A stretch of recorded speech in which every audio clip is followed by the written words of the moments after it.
대법원 2023년 4월 27일 선고 2017-227-264 판결 사건명 부당이득금 1. 민법 제109조 제1항 단서에서 정한 중대한 과실의 의미 의사표시의 상대방이 표의자의 착오를 알고 이용한 경우 착오가 중대한 과실로 인한 것이라도 표의자가 의사표시를 취소할 수 있는지 여부 적극 민법 제109조 제1항은 법률 행위 내용의 중요 부분에 착오가 있는 때에는 그 의사표시를 취소할 수 있다고 규정하면서 같은 항 단서에서 그 착오가 표의자의 중대한 과실로 인한 때에는 취소하지 못한다고 규정하고 있다. 여기서 중대한 과실이란 표의자의 직업, 행위의 종류, 목적 등에 비추어 보통 요구되는 주의를 현저히 결여한 것을 의미한다. 한편 위 단서 규정은 표의자의 상대방의 이익을 보호하기 위한 것이므로 상대방이 표의자의 착오를 알고 이를 이용한 경우에는 착오가 표의자의 중대한 과실로 인한 것이라고 하더라도 표의자는 의사표시를 취소할 수 있다. 2. 한국거래소가 설치한 파생상품 시장에서 이루어지는 파생상품 거래와 관련하여 상대방이 표의자의 착오를 알고 이용하였는지 판단하는 방법. 표의자가 제출한 호가가 시장 가격에 비추어 이례적이라는 사정만으로 상대방이 표의자의 착오를 알고 이용하였다고 단정할 수 있는지 여부. 소극.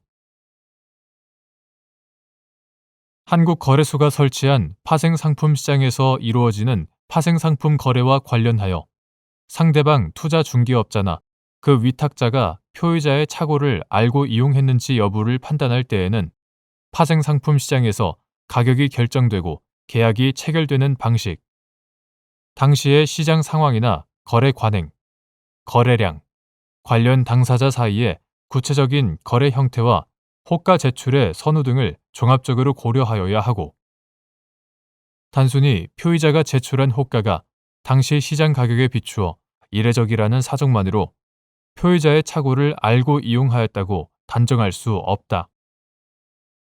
3.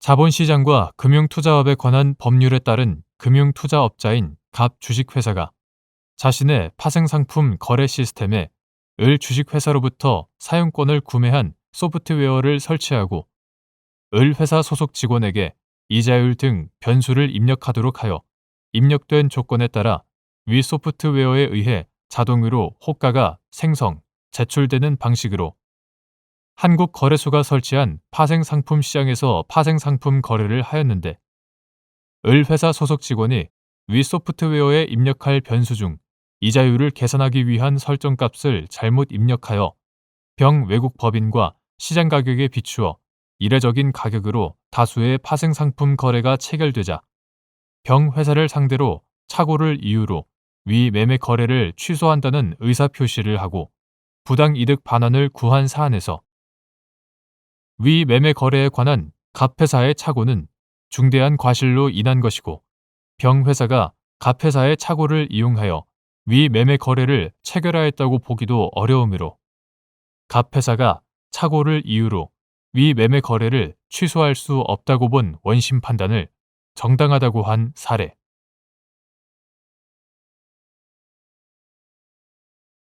대법원 2023년 4월 27일 선고 2017-239-014 판결 사건명 손해배상 기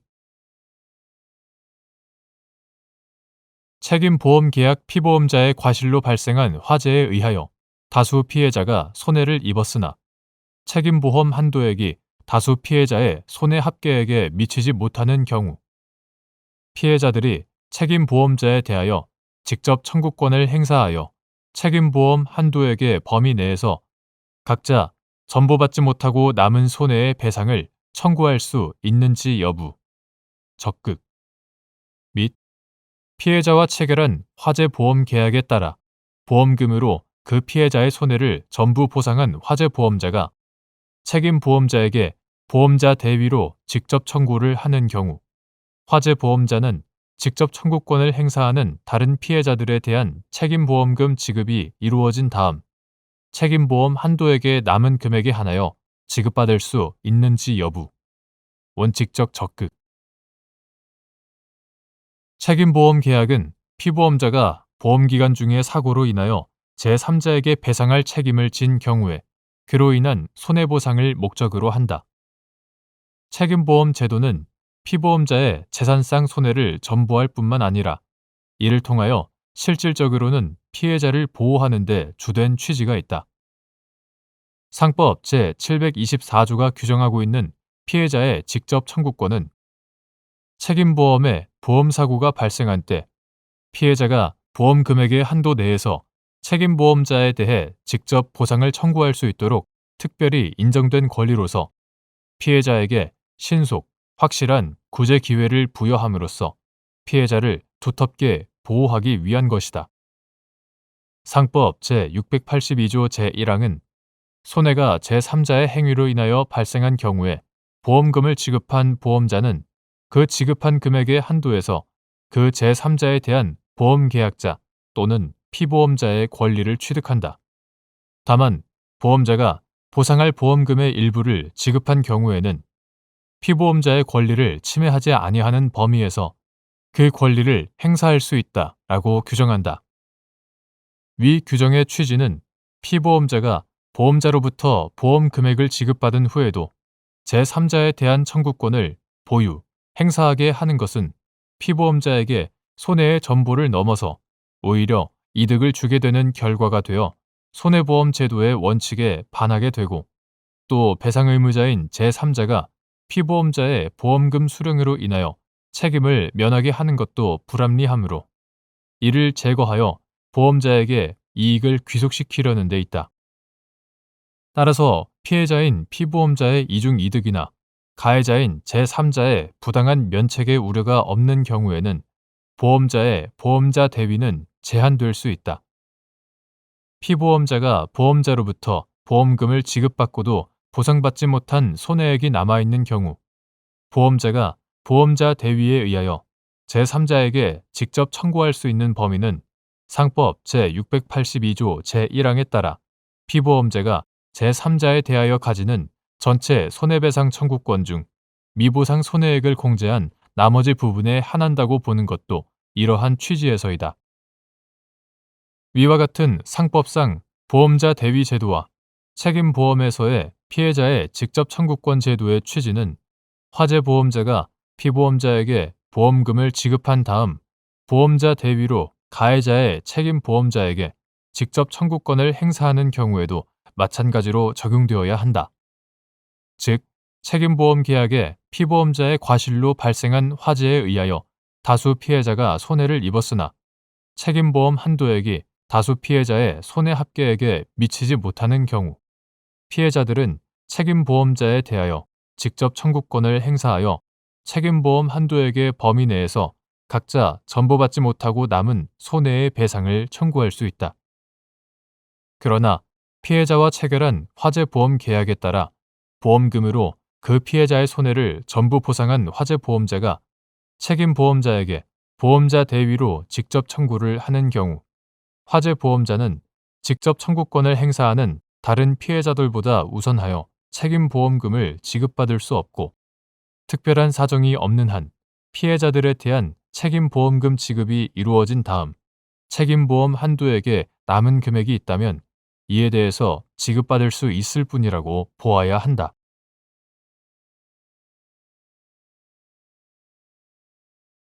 대법원 2023년 4월 27일 선고 2019다 247-903 판결 사건명 건물 등 철거 1.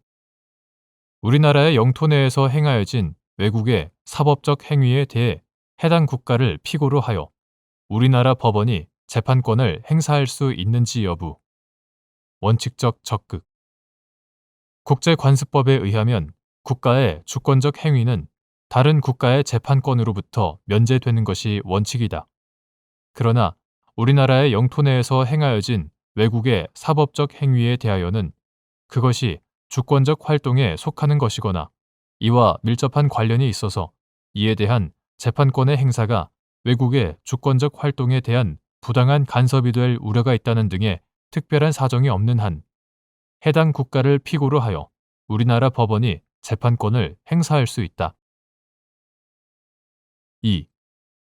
외국이 국내 부동산을 점유하는 것을 두고 반드시 주권적 활동에 속하거나 이와 밀접한 관련이 있는 사법적 행위에 해당한다고 볼 수 있는지 여부.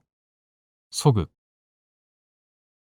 외국이 부동산을 공관지역으로 점유하는 것과 관련하여 해당 국가를 피고로 하여 제기된 소송이 외교 공관의 직무 수행을 방해할 우려가 있는 경우 그에 대한 우리나라 법원의 재판권 행사가 제한되는지 여부.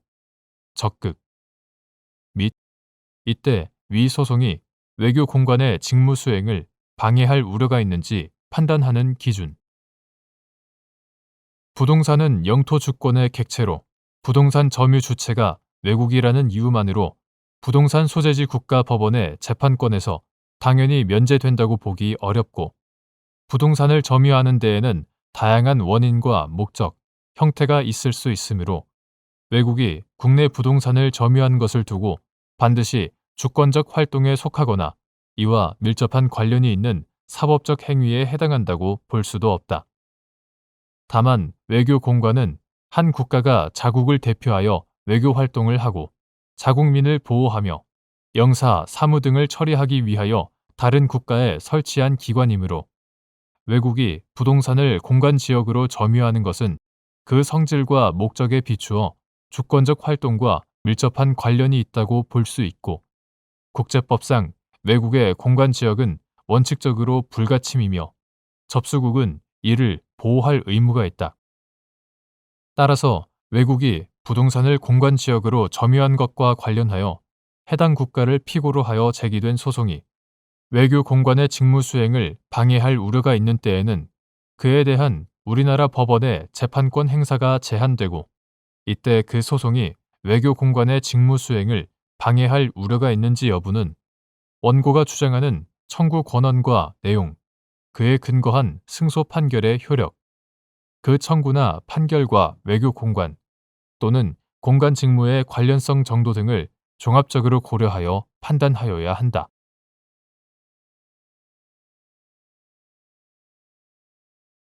대법원 2023년 4월 27일 선고 2020다 292-626 판결 사건명 상속회복 청구 등의 소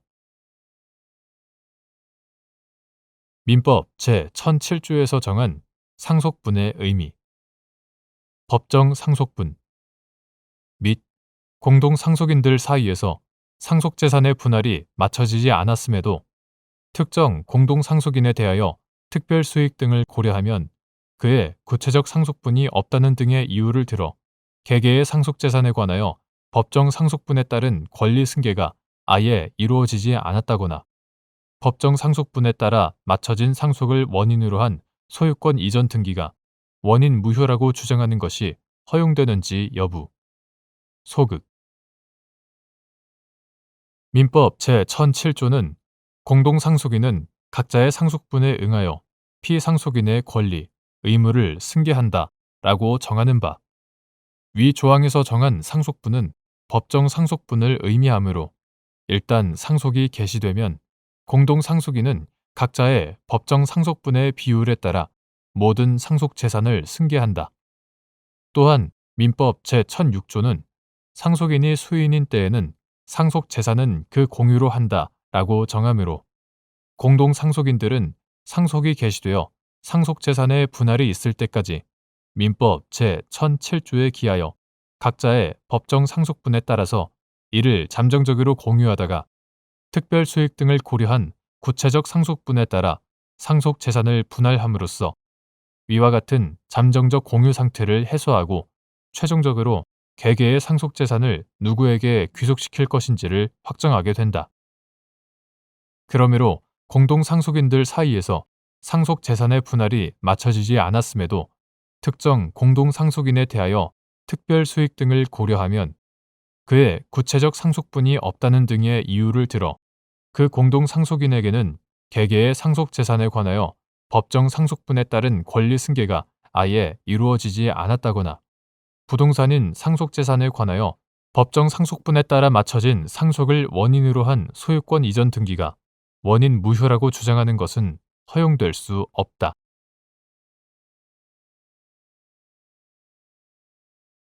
대법원 2023년 4월 27일 선고 2021 다 227-476 판결 사건명 구상금 1. 여럿이 각각 전부의 이행을 하여야 하는 의무를 지는 전부 의무자가 회생계획안 심리를 위한 관계인 집회가 끝날 때까지 실제로 발생한 구상권이나 장래 구상권을 신고하지 않았고 관리인이 그 구상권을 회생채권자 목록에 기재하지 않은 경우 채무자가 채무자 회생 및 파산에 관한 법률 제251조에 따라 책임을 면하고 구상권은 실권되는지 여부 원칙적 적극 및 이는 채권자의 회생 절차 참가로 인해 전부 의무자가 구상권으로 회생 절차에 참가할 수 없었던 경우에도 마찬가지인지 여부 적극 채무자 회생 및 파산에 관한 법률 제251조에도 불구하고 채무자가 책임을 면하거나 회생 채권이 실권되었다고 할 수 없는 경우 채무자에 대하여 회생 절차가 개시된 경우에 회생 채권자가 회생 계획안 심리를 위한 관계인 집회가 끝날 때까지 채권 신고를 하지 못하고 관리인이 그 회생 채권을 회생 채권자 목록에 기재하지 아니한 경우에는 특별한 사정이 없는 한 채무자는 채무자 회생 및 파산에 관한 법률 이하 채무자 회생법이라고 한다. 채무자 회생법 제251조에 따라 책임을 면하고 그 회생 채권은 실권된다. 여럿이 각각 전부의 이행을 하여야 하는 의무 이하 그 의무를 부담하는 사람을 전부 의무자라고 한다. 여럿이 각각 전부의 이행을 하여야 하는 의무를 지는 경우 전부 의무자가 채권자에 대한 변제 등위로 채권자의 채권 전액을 소멸시킨 후 행사할 가능성이 있는 구상권 이하 장래 구상권이라고 한다. 장래 구상권이 회생 채권에 해당할 때 회생 절차에서 채권자와 구상권자 사이의 권리를 조정할 필요가 생긴다. 이와 관련하여 채무자 회생법 제126조 제3항, 제4항은 전부 의무자와 회생 채무자 사이의 구상관계를 다루고 있다.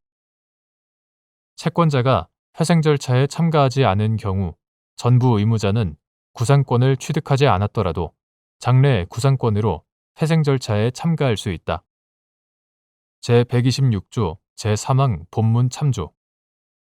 그러나 채권자가 회생 절차 개시 당시에 가지는 채권 전액에 관하여 회생 절차에 참가한 경우에는 전부 의무자는 회생 절차에 참가할 수 없다. 제126조 제3항 단서 참조. 채권자가 회생 절차에 참가하여 전부 의무자가 회생 절차에 참가할 수 없는 경우에는 전부 의무자는 채무자 회생법 제126조 제4항에 따라 채권 전액이 소멸해야만 비로소 구상권의 범위 안에서 채권자가 가진 권리를 행사할 수 있다. 전부 의무자가 회생 계획안 심리를 위한 관계인 집회가 끝날 때까지 실제로 발생한 구상권이나 장래 구상권을 신고하지 않았고 관리인이 그 구상권을 회생 채권자 목록에 기재하지 않았다면 그 구상권은 회생 계획이나 채무자 회생법의 규정에 의하여 인정된 권리에 해당하지 않으므로 채무자는 채무자 회생법 제251조에 따라 책임을 면하고 그 구상권은 실권된다. 이는 채권자의 회생 절차 참가로 인해 전부 의무자가 구상권으로 회생 절차에 참가할 수 없었던 경우에도 마찬가지이다. 이 경우 전부 의무자는 채권자에 대한 변제 등으로 채권의 전액이 소멸하였을 때 구상권의 범위 안에서 채권자가 가진 권리를 대위 행사할 수 있을 뿐이다. 다만 회생 채권자가 회생 절차에 관하여 알지 못하여 채권 신고를 하지 못하고 관리인이 회생 채권의 존재 또는 그러한 회생 채권이 주장되는 사실을 알고 있거나 이를 쉽게 알 수 있었음에도 회생 채권자 목록에 기재하지 아니하였거나 회생 채권자가 회생법원이 정한 신고 기간 내에 채권 신고를 하고 회생 절차에 참가할 것을 기대할 수 없는 등의 특별한 사정이 있는 경우로서 회생 채권자가 채권 신고를 하지 않았다고 하여 그 채권이 무조건 실권된다고 본다면 회생 채권자로 하여금 회생 절차에 참가하여 자신의 권리의 실권 여부에 관하여 대응할 수 있는 최소한의 절차적 기회를 박탈하여 헌법상의 적법 절차 원리 및 과잉금지 원칙에 반하여 재산권을 침해하는 정도에 이른 경우에는 채무자회생법 제251조에도 불구하고 채무자가 책임을 면하거나 그 회생 채권이 실권되었다고 할 수 없을 것이다. 2.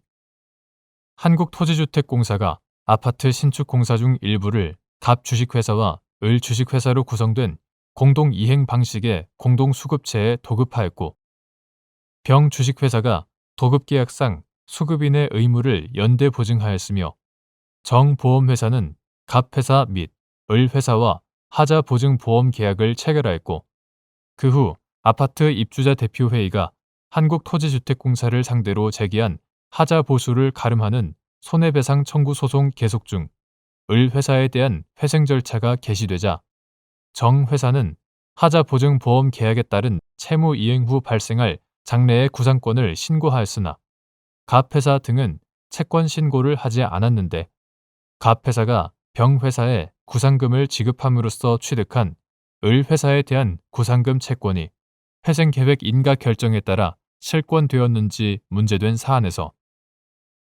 재반 사정에 비추어 갑회사의 구상금 채권이 실권된다고 보는 것이 헌법상의 적법 절차 원리 및 과잉금지 원칙에 반하여 재산권을 침해하는 정도에 이르지는 않았다고 볼 여지가 많은데도 구상금 채권이 실권의 예외에 해당한다고 본 원심 판단에 법리 오해 등의 잘못이 있다고 한 사례.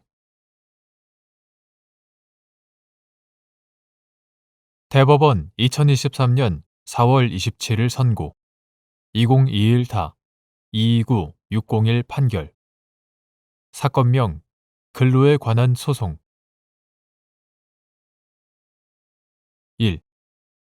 사용사업주에 대한 회생 절차 개시 결정이 있는 경우 회생 절차 개시 결정 전에 발생한 파견 근로자의 직접 고용 청구권이 소멸하는지 여부 적극 및 파견 근로자는 사용사업주의 회생 절차가 종결되면 그때부터 새로 발생한 직접 고용 청구권을 행사할 수 있는지 여부 적극 9. 파견 근로자 보호 등에 관한 법률 2012년 2월 1일 법률 제11279호로 개정되기 전의 것 이하 9. 파견법이라고 한다.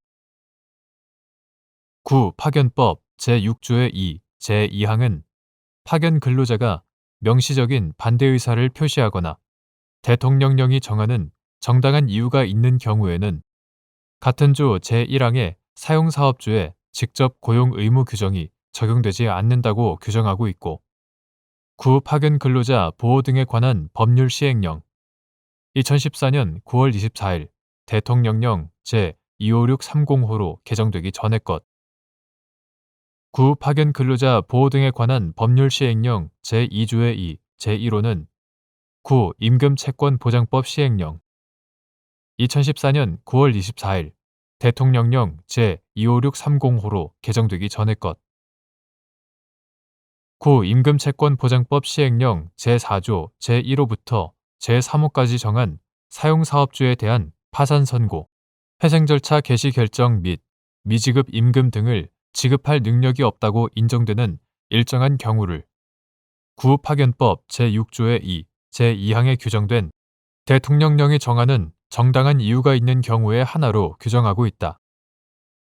9. 파견 근로자 보호 등에 관한 법률 2019년 4월 30일 법률 제16413호로 개정되기 전의 것 이하 9. 파견법과 구별할 필요가 없는 경우에는 통칭하여 파견법이라고 한다. 파견법 및 9. 파견 근로자 보호 등에 관한 법률 시행령 2019년 10월 29일 대통령령 제30177호로 개정되기 전의 것. 9. 파견 근로자 보호 등에 관한 법률 시행령의 규정도 위 규정들과 내용은 동일하다. 파견법이 이처럼 파견 근로자의 고용 안정과 보호를 위하여 사용사업주에게 직접 고용 의무를 부과하면서도 위와 같은 직접 고용 의무에 예외 규정을 둔 이유는 재정적 어려움으로 인하여 파탄에 직면하여 회생 절차가 개시된 사용사업주에 대하여도 일반적인 경우와 동일하게 직접 고용 의무를 부과하는 것은 사업의 효율적 회생을 어렵게 하여 결과적으로 사용사업주 소속 근로자뿐만 아니라 파견 근로자의 고용 안정에도 도움이 되지 않는다는 정책적 고려에 바탕을 둔 것이다. 이와 같은 예외 규정을 둔 입법 목적과 취지를 고려하면 파견법 제6조의 2, 제2항에 따라 사용사업주에 대한 회생 절차 개시 결정이 있은 후에는 직접 고용 청구권은 발생하지 않고 회생 절차 개시 결정 전에 직접 고용 청구권이 발생한 경우에도 회생 절차 개시 결정으로 인하여 직접 고용 청구권이 소멸하는 것으로 봄이 타당하다. 다만 사용사업주의 회생 절차가 종결되면 파견 근로자는 그때부터 새로 발생한 직접 고용 청구권을 행사할 수 있다. 2. 사용사업주가 파견 근로자와 비교 대상 근로자가 같은 종류의 업무 또는 유사한 업무를 수행하고 있음을 알았거나 알 수 있었는데도 파견 근로자의 임금을 결정하는 데 관여하거나 영향력을 행사하는 등으로 파견 근로자가 비교 대상 근로자보다 적은 임금을 지급받도록 하고 이러한 차별에 합리적인 이유가 없는 경우 사용사업주가 임금 차별에 대한 손해배상 책임을 부담하는지 여부, 적극 및 이때 합리적인 이유가 없는 경우의 의미 및 합리적인 이유가 있는지 판단하는 방법. 이러한 법리는 구 파견 근로자 보호 등에 관한 법률을 위반한 파견 근로 관계 및 파견 근로자가 사용사업주의 단체 협약이나 취업규칙 등에서 정한 정년을 경과하여 근로를 제공한 경우에도 적용되는지 여부, 적극 사용사업주가 파견 근로자와 비교 대상 근로자가 같은 종류의 업무 또는 유사한 업무를 수행하고 있음을 알았거나 통상적인 사용사업주의 입장에서 합리적인 주의를 기울였으면 이를 알 수 있었는데도 파견 근로자의 임금을 결정하는 데 관여하거나 영향력을 행사하는 등으로 파견 근로자가 비교 대상 근로자보다 적은 임금을 지급받도록 하고 이러한 차별에 합리적 이유가 없는 경우 이는 구 파견 근로자 보호 등에 관한 법률 2019년 4월 30일 법률 제16413호로 개정되기 전의 것 이하 개정 파견법이라고 한다. 개정 파견법 제21조 제1항을 위반하는 위법한 행위로서 민법 제750조의 불법 행위를 구성한다. 이 경우 사용사업주는 합리적인 이유 없이 임금 차별을 받은 파견 근로자에게 그러한 차별이 없었더라면 받을 수 있었던 적정한 임금과 실제 지급받은 임금의 차액에 상당하는 손해를 배상할 책임이 있다. 이때 합리적인 이유가 없는 경우라 함은 파견 근로자를 달리 처우할 필요성이 인정되지 아니하거나 달리 처우할 필요성이 인정되더라도 그 방법, 정도 등이 적정하지 아니한 경우를 의미한다. 그리고 합리적인 이유가 있는지는 개별 사안에서 문제가 된 불리한 처우의 내용과 정도, 불리한 처우가 발생한 이유를 기준으로 파견 근로자의 업무의 내용과 범위, 권한, 책임 등을 종합적으로 고려하여 판단하여야 한다. 이러한 법리는 개정 파견법을 위반한 파견 근로관계 및 파견 근로자가 사용사업주의 단체 협약이나 취업규칙 등에서 정한 정년을 경과하여 근로를 제공한 경우에도 적용된다. 3. 사용사업주의 단체 협약이나 취업규칙 등에서 정한 정년이 경과한 파견 근로자에 대하여 9. 파견 근로자 보호 등에 관한 법률 제21조 제1항이 금지하는 차별적 처우가 있는지를 판단할 때 비교 대상 근로자를 선정하는 방법 및 정년을 경과하지 않은 근로자를 비교 대상 근로자로 삼는 경우 파견 근로자의 정년이 경과하였다는 사정을 불리한 처우에 합리적 이유가 있는지 판단하는 데에 고려하여야 하는지 여부. 적극 사용사업주의 단체 협약이나 취업규칙 등에서 정한 정년이 경과한 파견 근로자에 대하여 9. 파견 근로자 보호 등에 관한 법률 2019년 4월 30일 법률 제16413호로 개정되기 전의 것 9. 파견 근로자 보호 등에 관한 법률 제21조 제1항이 금지하는 차별적 처우가 있는지를 판단할 때 비교 대상 근로자는 원칙적으로 사용사업주의 사업장에서 정년을 경과하여 같은 종류의 업무 또는 유사한 업무를 수행하는 정규직 근로자가 있다면 그 근로자가 되어야 한다. 만일 그러한 근로자가 없는 경우 정년이 경과하여 퇴직한 근로자가 사용사업주에게 촉탁직 등 기간제 근로자로 채용되어 같은 종류의 업무 또는 유사한 업무를 수행하고 있다면 위 기간제 근로자 역시 비교 대상 근로자가 될 수 있다. 사용사업주의 사업장에 정년을 경과하여 같은 종류의 업무 또는 유사한 업무를 수행하는 근로자가 없는 경우에는 정년을 경과하지 않은 같은 종류의 업무 또는 유사한 업무를 수행하는 근로자를 비교 대상 근로자로 삼을 수밖에 없을 것이나 이러한 경우에도 파견 근로자의 정년이 경과하였다는 사정을 불리한 처우에 합리적 이유가 있는지 판단하는 데에 고려하여야 한다. 4. 정년을 경과한 파견 근로자에 대하여 사용사업주 소속 정년 미경과 근로자를 비교 대상으로 하여 차별적 처우에 합리적 이유가 있는지를 판단하거나 차별적 처우로 인한 손해배상액을 산정하는 경우 그 기준이 되는 임금 사용사업주가 정년이 경과한 근로자를 채용하였더라면 지급하였을 적정한 임금 및 이를 산정하는 방법 정년을 경과한 파견 근로자에 대하여 사용사업주 소속 정년 미경과 근로자를 비교 대상으로 하여 차별적 처우에 합리적 이유가 있는지를 판단하거나 차별적 처우로 인한 손해배상액을 산정하는 경우 그 기준이 되는 임금, 즉 파견 근로자가 차별적 처우가 없었더라면 받을 수 있었던 적정한 임금은 사용사업주 소속 정년 미경과 근로자가 받은 임금이 아니라 사용사업주가 정년을 경과한 근로자를 채용하였더라면 지급하였을 적정한 임금을 의미한다. 이러한 임금은 정년이 경과한 파견 근로자가 구체적으로 수행한 업무의 내용과 범위, 권한, 책임, 동종 사업장의 관행, 파견 근로자와 같은 종류의 업무 또는 유사한 업무가 아니더라도 다른 종류의 업무 영역에서 사용사업주가 정년 퇴직한 근로자를 일시적으로 고용한 적이 있다면 그 근로자에게 지급한 임금과 퇴직 전 지급한 임금의 차이와 비율 등을 종합적으로 고려하여 산정하여야 한다.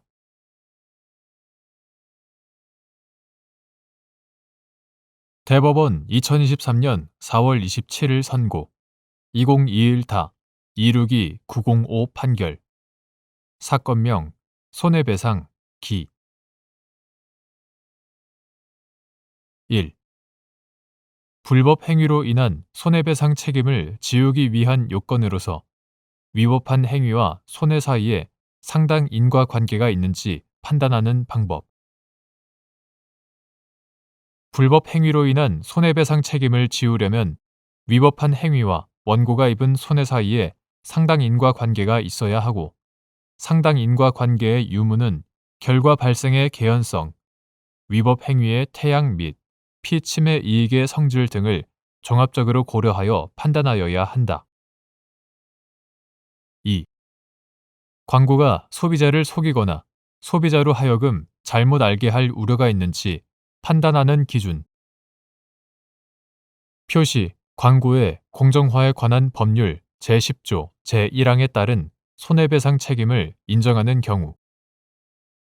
당해 소비자를 기준으로 법적, 규범적 관점에서 부당한 표시, 광고와 손해 사이에 상당 인과관계가 인정되면 인과관계의 증명이 있다고 보아야 하는지 여부. 적극 및 이와 같이 상당 인과관계가 증명되는 한 소비자의 과실 등 다른 원인이 손해 발생에 기여하였더라도 마찬가지인지 여부. 적극 표시, 광고의 공정화에 관한 법률 이하 표시광고법이라 한다. 표시광고법은 상품 또는 용역에 관한 표시, 광고를 할 때 소비자를 속이거나 소비자로 하여금 잘못 알게 하는 부당한 표시, 광고를 방지하고 소비자에게 바르고 유용한 정보의 제공을 촉진함으로써 공정한 거래 질서를 확립하고 소비자를 보호하는 데 목적이 있다.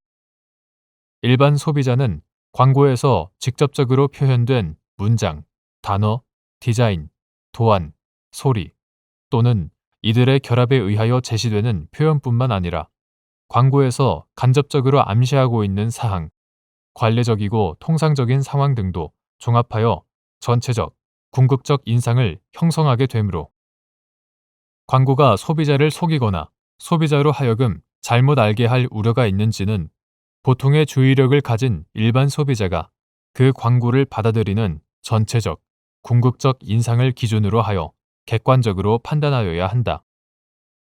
이러한 표시광고법의 입법 취지, 부당한 표시, 광고가 소비자의 의사결정에 작용하는 태양 및 그로 인해 침해되는 소비자의 이익의 성질을 고려하면 표시광고법 제10조 제1항에 따른 손해배상 책임을 인정함에 있어 반드시 부당한 표시, 광고와 손해 사이에 인과관계가 자연과학에 준하는 수준으로 명백히 증명되어야 하는 것은 아니고 당해 소비자를 기준으로 법적, 규범적 관점에서 상당 인과관계가 인정되면 그 증명이 있다고 보아야 하며 이와 같이 부당한 표시, 광고와 손해 사이에 상당 인과관계가 증명되는 한 이를 신뢰한 소비자의 과실 등 다른 원인이 손해의 발생에 기여하였다고 하여 달리 볼 수 없다.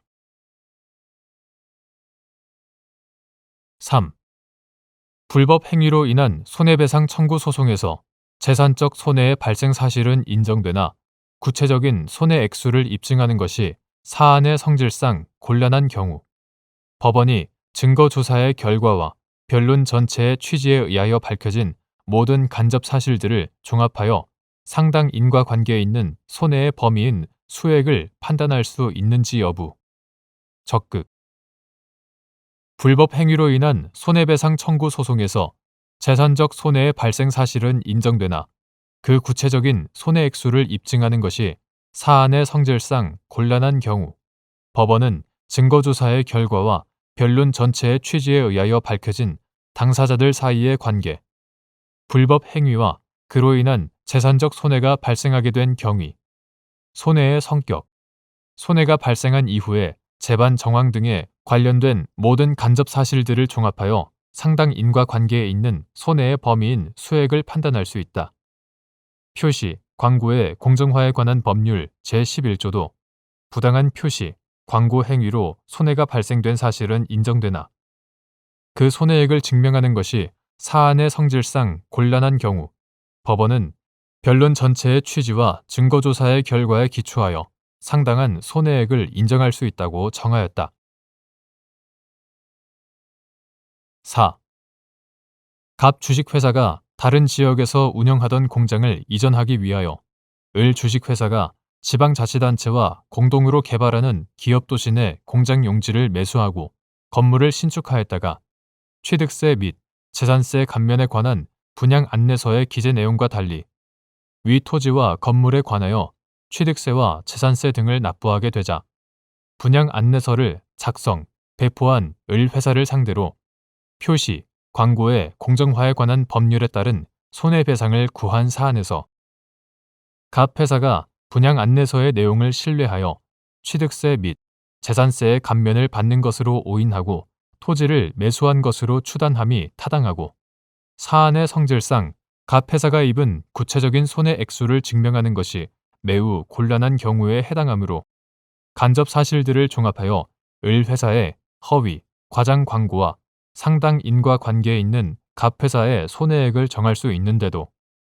갑회사의 손해배상 청구를 배척한 원심 판단에는 법리 오해 등의 잘못이 있다고 한 사례. 5. 선택적으로 병합된 청구를 모두 기각한 항소심 판결에 대하여 원고가 상고한 경우 상고법원이 선택적 청구 중 일부라도 상고가 이유 있다고 인정하는 때에는 원심 판결을 전부 파기하여야 하는지 여부. 적극. 선택적으로 병합된 수개의 청구를 모두 기각한 항소심 판결에 대하여 원고가 상고한 경우 상고법원이 선택적 청구 중 일부라도 그에 관한 상고가 이유 있다고 인정할 때에는 원심 판결을 전부 파기하여야 한다.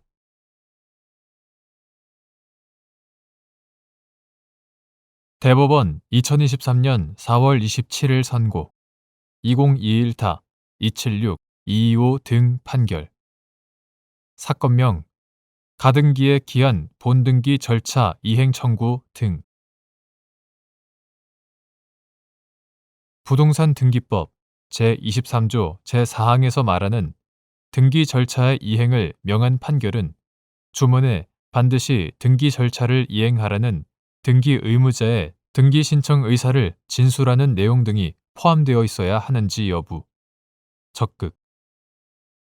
소송 서류 등이 공시 송달의 방법으로 송달되어 확정된 제1심 판결문을 기초로 등기 권리자가 소유권 이전 등기를 마쳤으나 이후 제기된 추후 보완 항소에서 제1심 판결이 취소되고 등기 권리자의 청구가 기각된 경우 등기 의무자는 등기 권리자를 상대로 위 추후 보완 항소 절차에서 반소를 제기하거나 별도로 소를 제기하여 소유권 이전 등기의 말소 등기 절차를 구할 수 있는지 여부. 적극. 등기는 부동산 등기법 제23조 제1항에 따라 법률에 다른 규정이 없는 한 등기 권리자와 등기 의무자가 공동으로 신청하여야 하나 같은 조 제4항에 따라 등기 절차의 이행 또는 인수를 명한 판결에 의한 등기는 승소한 등기 권리자 또는 등기 의무자가 단독으로 신청할 수 있다. 여기서 말하는 등기 절차의 이행을 명한 판결은 주문에 반드시 등기 절차를 이행하라는 등기 의무자의 등기 신청 의사를 진술하는 내용 등이 포함되어 있어야 한다. 대법원 등기예규 제16925 판결 등 집행권원에 의한 등기의 신청에 관한 업무 처리 지침 2참조. 한편 소송 서류 등이 공시 송달의 방법으로 송달되어 확정된 제1심 판결문을 기초로 등기 권리자가 소유권 이전 등기를 마쳤으나 이후 제기된 추후 보완 항소에서 제1심 판결이 취소되고 등기 권리자의 청구가 기각되었다면 등기 의무자로서는 이미 등기 명의를 이전받은 등기 권리자를 상대로 위 추후 보완 항소 절차에서 반소를 제기하거나 별도로 소를 제기하여 소유권 이전 등기의 말소 등기 절차를 구할 수 있다.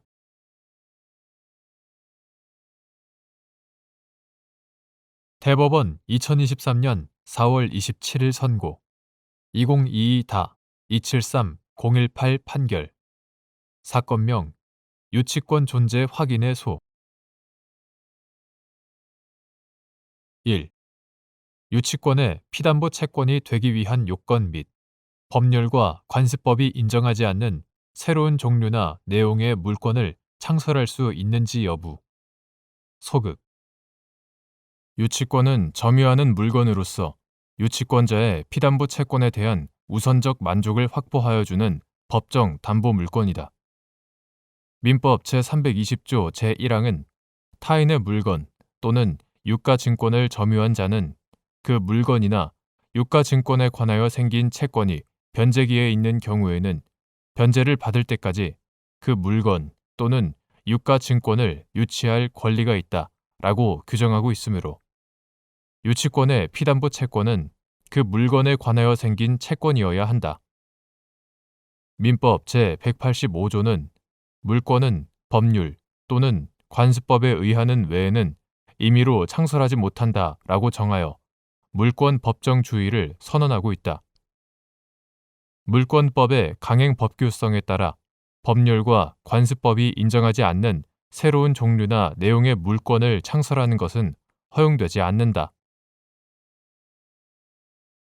2. 인접한 구분 건물 사이에 설치된 경계벽이 제거되어 각 구분 건물이 구조상 및 이용상 독립성을 상실하였으나 각 구분 건물의 위치와 면적 등을 특정할 수 있고 사회 통념상 그것이 복원을 전제로 한 일시적인 것으로서 복원이 용이한 경우 그 구분 건물에 관한 등기의 효력, 유효. 인접한 구분 건물 사이에 설치된 경계벽이 제거됨으로써 각 구분 건물이 구분 건물로서의 구조상 및 이용상 독립성을 상실하게 되었다고 하더라도 각 구분 건물의 위치와 면적 등을 특정할 수 있고 사회 통념상 그것이 구분 건물로서의 복원을 전제로 한 일시적인 것일 뿐만 아니라 복원이 용이한 것이라면 각 구분 건물이 구분 건물로서의 실체를 상실한다고 쉽게 단정할 수는 없고 아직도 그 등기는 구분 건물을 표상하는 등기로서 유효하다고 해석해야 한다. 3. 갑 주식회사가 구분 등기가 맞춰진 4개 호실 중 1개 호실을 임차하면서 임대인과 임대차 계약이 종료된 경우에 임대인은 임차인에게 임차인이 위 부동산에 관하여 비폐 영업을 위하여 투입한 총 공사비의 70%를 반환한다는 내용의 공사비 반환 약정을 하였고 그 후 갑 회사는 4개 호실을 점유하면서 각 호실을 구분하던 칸막이를 철거하는 등의 공사를 한 다음 점유 부분 전부를 뷔페 영업을 위한 공간으로 사용하였는데 4개 호실이 경매 절차에서 일괄 매각되자 갑 회사가 위 약정에 따른 유익비 상환 채권을 피담보 채권으로 하는 유치권의 존재 확인을 구한 사안에서 갑 회사가 지출하였다고 주장하는 총 공사비에 따라 산정한 금액을 유치권의 피담보 채권으로 인정한 다음 갑 회사가 각 호실 전체에 대하여 유치권을 주장할 수 있다고 본 원심 판단에 법리 오해에 잘못이 있다고 한 사례.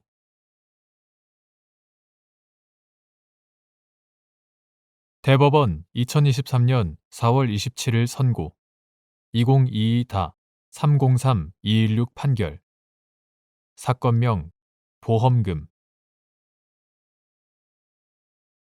1.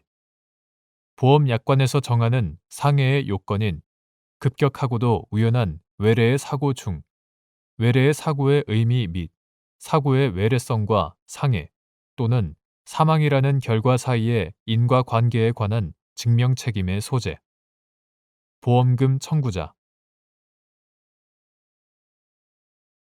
보험계약 약관에서 정하는 상해의 요건인 급격하고도 우연한 외래의 사고 중 외래의 사고는 상해 또는 사망의 원인이 피보험자의 신체적 결함, 즉 질병이나 체질적 요인 등에 기인한 것이 아닌 외부적 요인에 의해 초래된 모든 것을 의미하고 이러한 사고의 외래성 및 상해 또는 사망이라는 결과와 사이의 인과관계에 관하여는 보험금 청구자에게 증명 책임이 있다.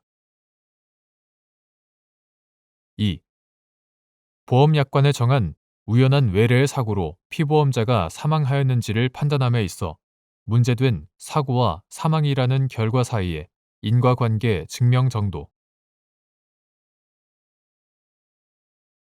민사 분쟁에서의 인과관계는 의학적, 자연과학적 인과관계가 아니라 사회적, 법적 인과관계이므로 그 인과관계가 반드시 의학적, 자연과학적으로 명백히 증명되어야 하는 것은 아니고 망인이 보험계약 약관에 정한 우연한 외래의 사고로 인하여 사망하였는지를 판단함에 있어서도 마찬가지이나 문제된 사고와 사망이라는 결과 사이에는 상당한 인과관계가 있어야 한다.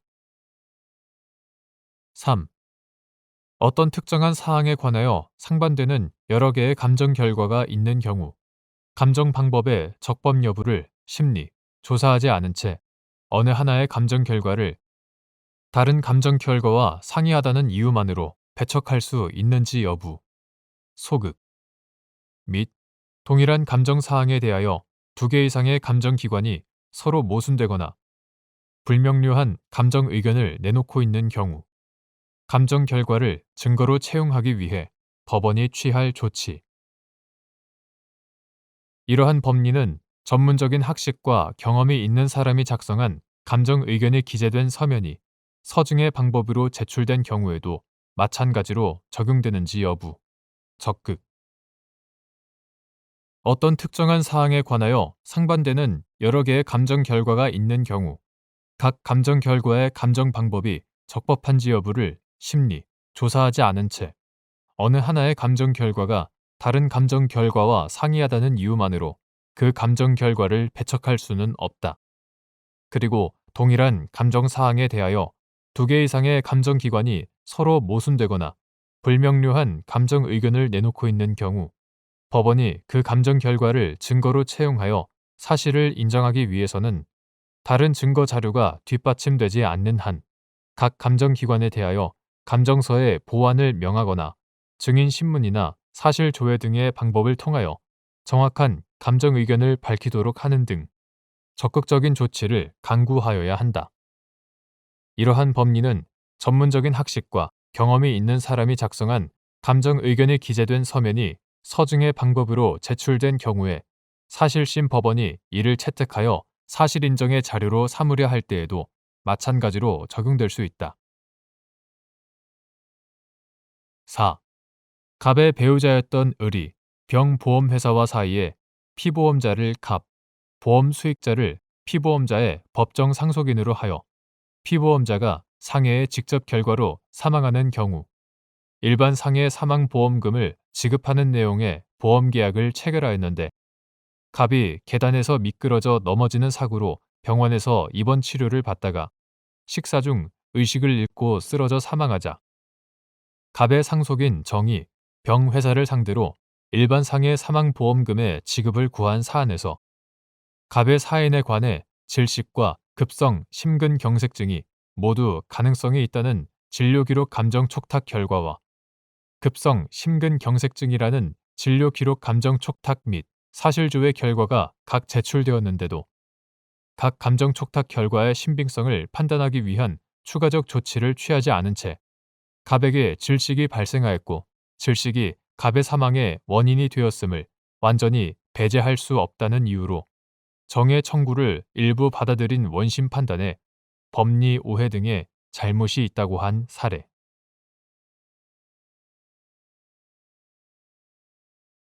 대법원 2023년 4월 27일 선고 2022-304-189 판결 사건명 부당이득금 1. 민법 제261조에서 정한 보상 청구가 인정되기 위한 요건.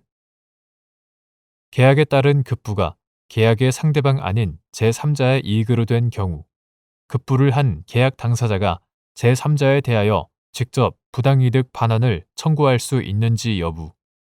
소급. 민법 제261조에서 첨부로 법률 규정에 의한 소유권 취득. 민법 제256조 내지 제260조. 소유권 취득이 인정된 경우에 손해를 받은 자는 부당이득에 관한 규정에 의하여 보상을 청구할 수 있다라고 규정하고 있는데, 이러한 보상 청구가 인정되기 위해서는 민법 제261조 자체의 요건뿐만 아니라 부당이득 법리에 따른 판단에 의하여 부당이득의 요건이 모두 충족되었다고 인정되어야 한다. 한편 원래 계약 당사자 사이에서 그 계약의 이행으로 급부된 것은 그 급부의 원인 관계가 적법하게 실효되지 아니하는 한 부당이득이 될 수 없고, 계약에 따른 어떤 급부가 그 계약의 상대방 아닌 제3자의 이익으로 된 경우에도 급부를 한 계약 당사자는 계약 상대방에 대하여 계약상의 반대 급부를 청구할 수 있는 것이지, 그 제3자에 대하여 직접 부당이득을 주장하여 반환을 청구할 수 없다. 2.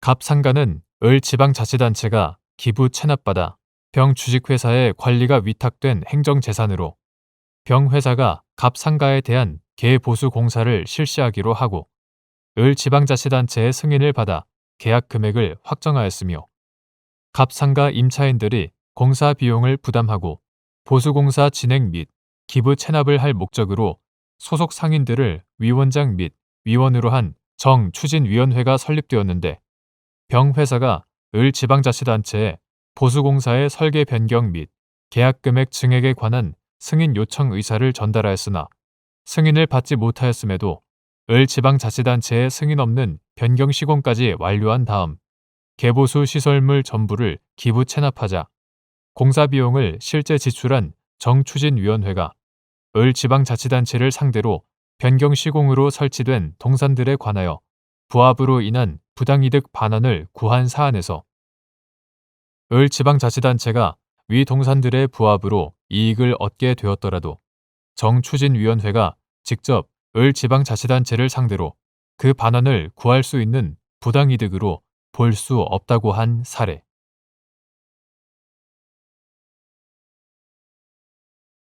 대법원 2023년 4월 27일 선고 2022-306-642 판결.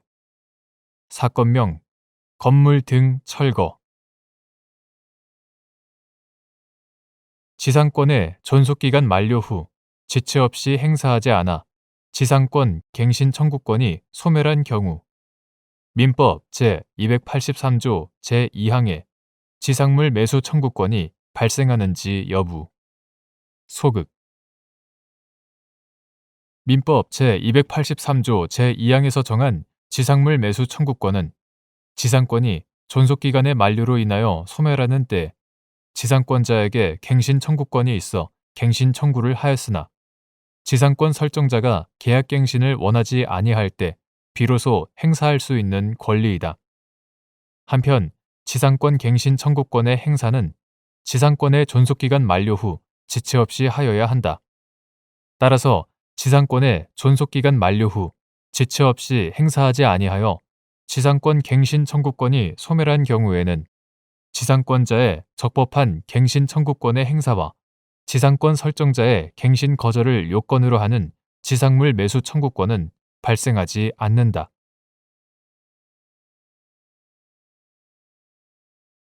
대법원 2023년 4월 27일 선고 2022-307-003 판결. 사건명 임금. 택시 운송 사업자의 운송비용 전가를 금지하는 구 택시 운송 사업의 발전에 관한 법률 제12조 제1항이 강행 규정인지 여부. 적극. 택시 운송 사업자와 택시 운전 근로자 노동조합 사이의 합의로 위 규정의 적용을 배제하거나 유류비를 택시 운전 근로자들이 부담하기로 한 약정의 효력, 무효.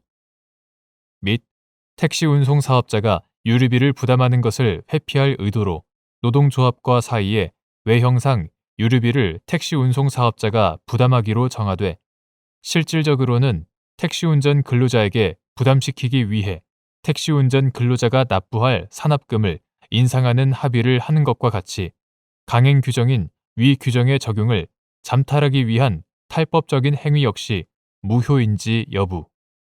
적극. 구 택시 운송 사업의 발전에 관한 법률 2020년 6월 9일 법률 제17453호로 개정되기 전의 것 이하 구 택시발전법이라 한다.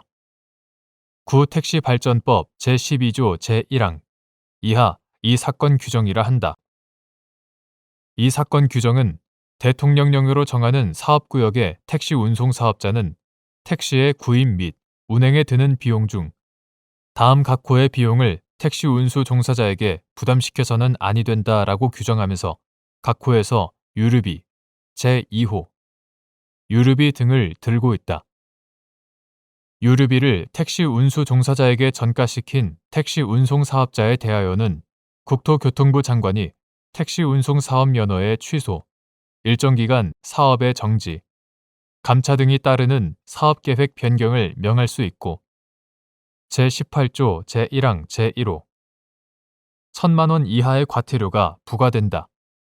제23조 제1항 구 택시발전법은 택시 운송 사업의 건전한 발전을 도모하여 택시 운수 종사자의 복지 증진과 국민의 교통편의 재고의 이바지함을 목적으로 제정된 것으로서 이 사건 규정의 취지는 택시 운수 종사자가 부당한 경제적 부담을 지지 않도록 함으로써 열악한 근로 요건에서 초래되는 과속운행, 난폭운전, 승차 거부 등을 미연에 방지하여 승객들이 보다 안전하게 대중교통을 이용할 수 있는 환경을 만들기 위한 것에 있다.